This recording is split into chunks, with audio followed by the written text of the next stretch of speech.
go.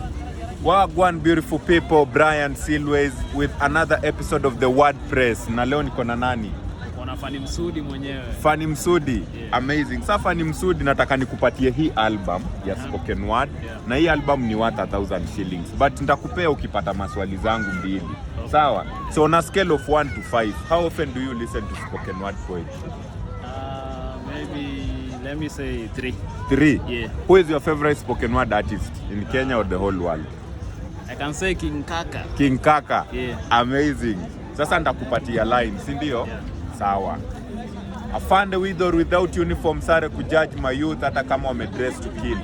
This looks are deceiving. People can't be dying because you want to earn a living. Na kijana pesa ya pombe sifanyi unyonga watu jua kuwai bia. Nimerepi word kuliko MCA wako jumanene ubakaji sitaki kusikia. Wacha salamu. Uchumi ni mbaya mpaka unaweza toka shopping without getting a good buy. Mafuta inatoka chini. The price imekuwa the most high. Tutazidi kuluzo hope if at all njando kitu tunaweza shinda. Na kupata tiba inatisha kama kibogo alipewa pure kushiba. Free education sasa ndio imekuwa bure kabisa. In a monthly period hedhi inazuia wa girls kuelimika. Tunaambia serikali hatuna kazi alafu inatuuliza tushaisoma Bible ukakosa job wewe. Na huko Northeastern si Camel pekee hata watu wanaangamia.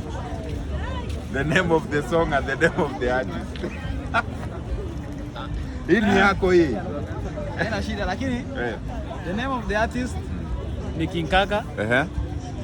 The name of the song hapo nao umenipoteza kidogo. Wow.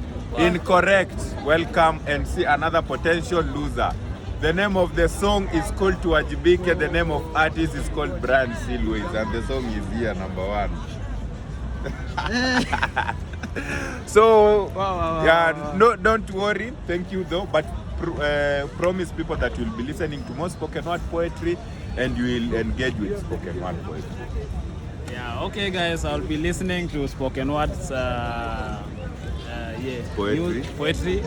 And but for today it's just because mimi ni comedian by then, siwezi niliacha kidogo kusikiza, but for now kwa sababu ya hii interview I think nitakuwa nasikiza. Yeah, thank you. So, yeah. Thank you for watching the WordPress. Keep it locked, keep it subscribed. You might be the next lucky winner or our next lucky loser. Msikue kama huyu jamaa. Asante sana. Kali, umeweza.